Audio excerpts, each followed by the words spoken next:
नमस्कार दोस्तों, आपका स्वागत है एक नई वीडियो में। भाई प्लेस्टेशन, GTA 6, Xbox 360, यहाँ से इतनी खतरनाक न्यूज निकल कर आ रही है कि आपका दिमाग हिल जाएगा इसको सुनकर। आपको एक बात पता है कि GTA 6 जो गेम है ना, वो एक्चुअली अब पता चला है जाके कि GTA 6 गेम एक्चुअली PS5 के लिए तो है ही नहीं। मतलब मुझे गलत मत समझना, ऐसा नहीं है कि वो PlayStation 5 पर नहीं चलेगा, वो चलेगा PS5 और PS5 Pro पर चलेगा, लेकिन सिर्फ 30 FPS पर। और अगर आप गेमर हैं और आपने पीसी गेम खेले हैं या आप थोड़ा टेक में हैं, तो आपको पता होगा कि 30 FPS की गेमिंग कैसी होती है। बिल्कुल स्मूथ नहीं होती। अगर कोई भी सिस्टम किसी गेम को 30 FPS पर चला रहा है, इससे हम ये समझते हैं कि वो बस किसी तरह से चला रहा है, वो गेम उस सिस्टम के लिए तो बना ही नहीं है। क्योंकि आजकल 2026 में जो एक गोल्ड मार्क समझा जाता है, जो एक गोल्ड स्टैंडर्ड समझा जाता है, वो 60 FPS ही है। उससे नीचे अगर कोई है तो मतलब वो बस खींच रहा है। आपको ये बात पता होगी कि PlayStation 5 कब लॉन्च हुआ? भाई बहुत वक्त हो गया इसे, बहुत वक्त हो गया। PlayStation 5 आज का नहीं, कई साल हो गए इसको। इतने साल हो गए कि PlayStation 5 तो अब एंड होने जा रहा है। PlayStation 5 जो कंसोल है, उसका तो अब अंत आने को है। तो जरा सोचिए कि कोई कंपनी अपने गेम को ऐसे कंसोल पे क्यों निकालेगी जिसका तो अंत ही होने वाला है। यहाँ कुछ तो गड़बड़ है दोस्तों, और वही गड़बड़ मैं बता रहा हूँ। देखो, आप जब भी ट्रेलर देख रहे थे GTA 6 के, तो सारे ट्रेलर्स में बड़े बड़े अक्षरों में लिखा था on PlayStation 5, on PS5। Soni इस चीज को बहुत अच्छे से जानता था कि जब हम किसी आने वाले इतने बड़े गेम में अपने कंसोल की मार्किंग लिख देंगे, एडवर्टाइजमेंट कर देंगे, तो वो कंसोल धड़ाधड़ बिकने वाला है। यानी कि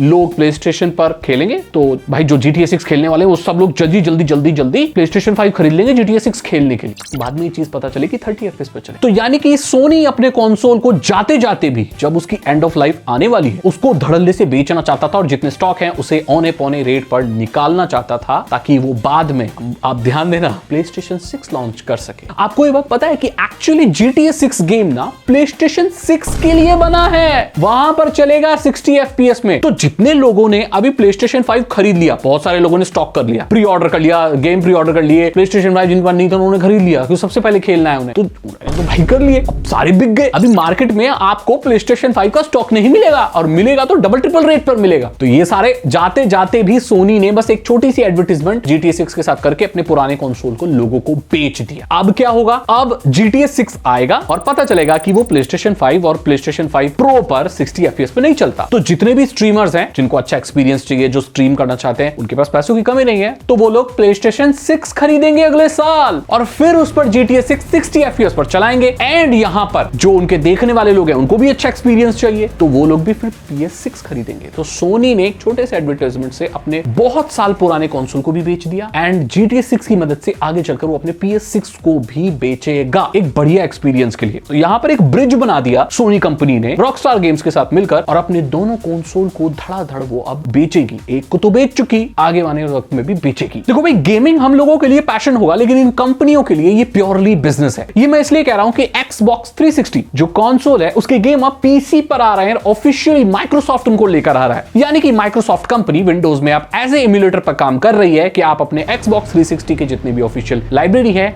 उन्हें अपने कंप्यूटर पर इम्यूलेटर की मदद से खेल पाओ। देखो, वैसे लोग बहुत सारे इम्यूलेटर बनाते हैं, फ्री ऑफ कॉस्ट बनाते हैं, तो माइक्रोसॉफ्ट को ये चीज पता है, तो उन्होंने सोचा भाई जब फ्री ऑफ कॉस्ट बनाते हैं तो क्यों ना हम लोग ही निकाल दें। तो यहां पर क्या हो रहा है, जो आपके पास एग्जिस्टिंग लाइब्रेरी है, जो आपने पहले से गेम खरीदे हुए हैं, वो नहीं चलेंगे, आपको अलग से खरीदने पड़ेंगे, और इम्यूलेटर के भी आपको पैसे देने पड़ेंगे। तो यहां पर जो गेमिंग इंडस्ट्री है, वो बस गेमर्स से पैसे खींचना चाहती है। इस पूरे टेक इंडस्ट्री में सबसे ज्यादा एक्सप्लॉइट होने वाली जो कम्युनिटी है, वो गेमिंग कम्युनिटी है इस वक्त पर, क्योंकि आपको ग्राफिक्स कार्ड 10 गुना रेट पर मिल रहे हैं, कंप्यूटर आप बिल्ड नहीं कर पा रहे, आपको कंसोल बेचे जा रहे हैं, वो भी बेकार वाले, जो आपके आने वाले पसंदीदा गेम को शायद सही से चला ना पाए। आपने जो ऑलरेडी गेम खरीद लिए हैं, शायद वो आपके जो इम्यूलेटर पे चलेंगे नहीं, आपको उसके लिए और एक और बार उन गेम्स को खरीदना पड़ेगा, या इम्यूलेटर के लिए भी मंथली पैसे देने पड़ेंगे। सो यहां पर कुल मिलाकर बात यह है कि अगर आप गेमर हो, तो ये जो वक्त, ये जो एरा चल रहा है, जो अब शुरू हो चुका है, ये आपके लिए कुछ खास अच्छा नहीं। गेमिंग का जो फ्यूचर है वैसे बहुत डार्क हो रहा है इन सब लोगों की वजह से। तो देख सकते हो कि कैसी तिगड़मबाजी चल रही है, इन्होंने क्या किया है हमारे साथ। आपकी क्या राय है इस चीज के बारे में? आप क्या सोचते हो? कमेंट सेक्शन में जरूर लिखिए, और अगर आप चैनल पर नए आ गए तो चैनल को सब्सक्राइब करिए, बेल आइकन को प्रेस कीजिए, क्योंकि ऐसी इनसाइडर्स न्यूज और ऐसी एनालिसिस में लेकर आता रहता हूं। टेक के बारे में, गेमिंग के बारे में, टेलीकॉम के बारे में, इन सब चीजों के बारे में काफी यहां बात करते हैं। तो आप सब्सक्राइब करने के साथ बेल आइकन जरूर प्रेस करना, और मैं बोलता हूं आपसे अगली वीडियो में। Thank you so much and